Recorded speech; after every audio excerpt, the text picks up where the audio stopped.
to be linked to crooks, according to the New York Post, showing him with guns and showing him with an affinity for assassins. So there is a new push to revisit the bipartisan congressional investigation, as the congressional investigators claim they were never briefed about any crooks posts.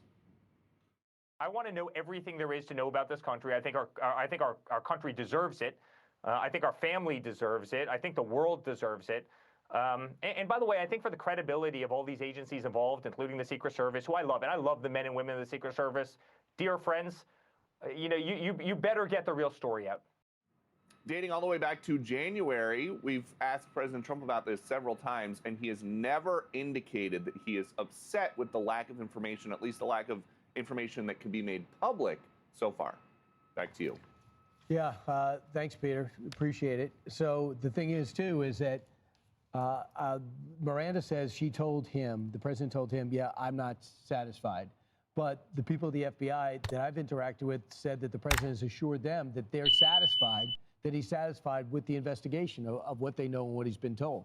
So what are you to believe? The people that briefed the president, or Miranda, or you believe both, or maybe the president changed his mind? Or the White House press secretary. Did you just hear in that interview with Miranda Devine talking about it? It doesn't sound like the president is comfortable with the investigation now. And then, Ainsley, we're learning through some reports that some of these social media posts that Crooks was posting, they were tagging the FBI, people that were on those things, to say, hey, alert, hello, you got a madman here, and nothing was done.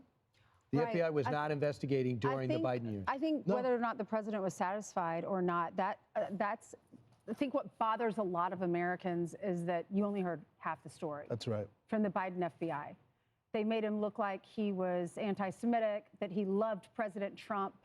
But then when we found out what the rest of his emails said or postings said before he shot the president, we realized he turned on President Trump, and then he went to the Butler event.